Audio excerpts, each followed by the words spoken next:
Okay, so went to the homesteader conference as I'm recording this. It was a couple of days ago.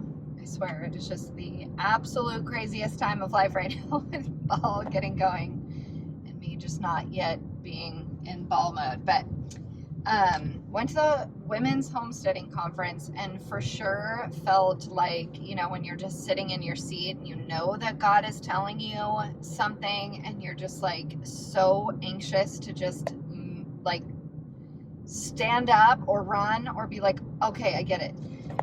And I was just really, I know obviously we moved here to homestead. We kind of homestead, like I was joking about, like we have animals, we grow a giant garden, but like a homestead is a totally different level, which I've always been, frankly, a little bit reluctant to commit to because of we travel. I have 700 jobs. Tom does a lot. Like we just are like, it's not only is it something that is intimidating, it has also been not something that I have wanted to do.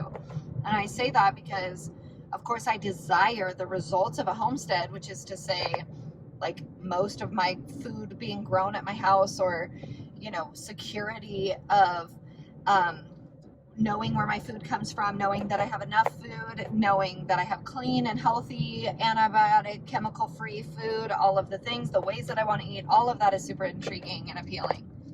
But I do not want the amount of work. I've never desired the work or the process. And suddenly I've had this total heart shift that can only be God, that says like, I'm actually looking forward to the work and the journey and the process, because it sounds like that's all there is, right? Just like anything else in life.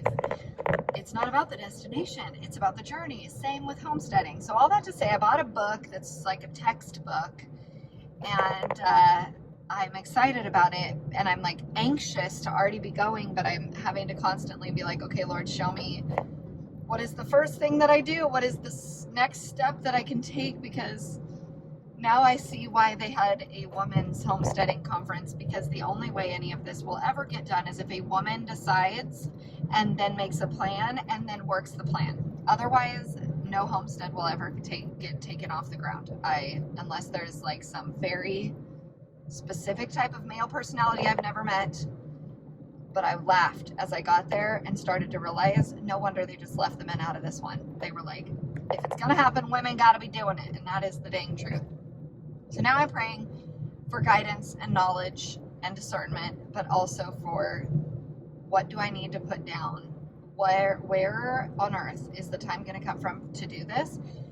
But I have a desire, like a very overwhelming desire all of a sudden to do it. So I'm excited to start. I've already started reading this book and learning what I need to learn and taking the small steps. And I just feel, I guess that if that is also where you're at, there, like, take that step, do the thing, like, let God lead you in that. Let him change your heart.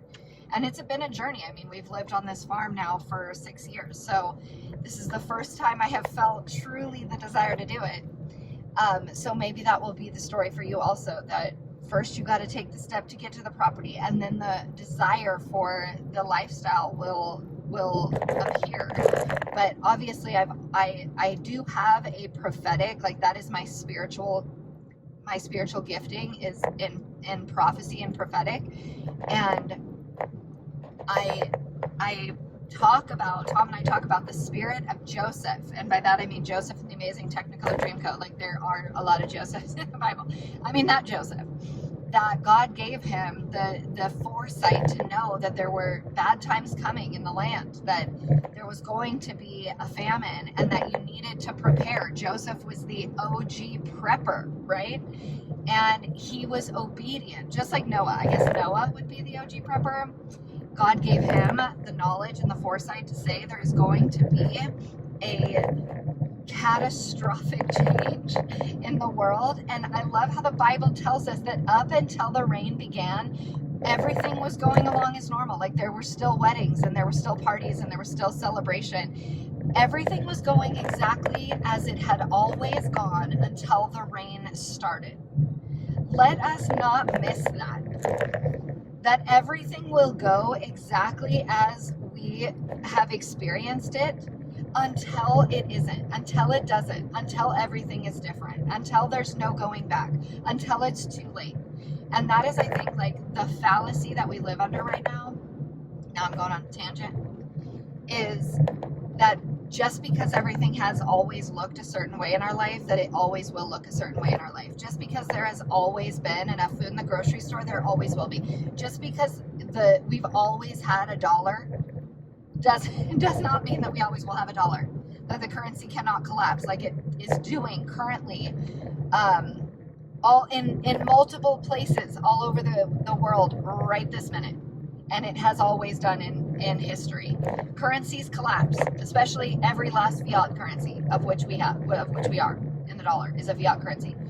So if you have the inclination, if God has given you this spirit of prep, if God has given you a prophetic vision to know and to understand and to see the world the way that some of us see it, as a place that is changing, as a place that is on the verge, on the precipice of dramatic and catastrophic change, then maybe we need to take the action, right? That we need to take the action now. I always feel like it's too late. Like there's never enough time. But I do believe that he is asking for our obedience, and that is kind of the circling back to where I felt, I literally wrote it in my journal, like I felt Holy Spirit pushing upon me that I've already given you everything you need to be successful. Now all I'm asking for is your obedience to step into it. Like, oh, that's so heavy, because I know you have. You have been so faithful, Lord. Like, to give us and to position us and to provide us with the skills and the community and the land and the location and the water and the weather and like all of the things to be successful in such an endeavor as homesteading. And yet here we are, like barely scratching the surface 6 years later of what is possible with the land that we have, the land that we're on, and the community that we're in, with the skills that we collectively have. So that is my big takeaway from the homesteading conference the other day.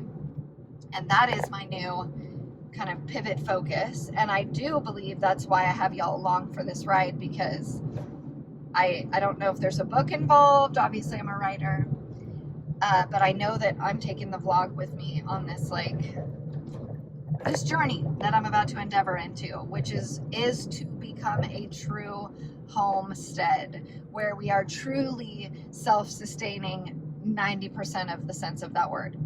And we could easily be 100% if we needed. Like all the things, you guys. I'm going off the deep end. And if you know me personally, you know when I do this, when I'm like, you know what, I'm going to start a business, then I do it. I just like go all the way over and do it. I'm going to move out of state. Then we're in Tennessee. Like, we're just going to go. I can't decide where to eat dinner. Bad on the small decisions. Like, what do you want to eat for dinner? What movie do you want to watch tonight? Ooh, tough one. But when I make the decision to homestead, it's like, all right, now I will read 700 books and I will learn everything that needs to be done. This is like, I don't know, the blessing or the curse of my personality. That's the thing, guys.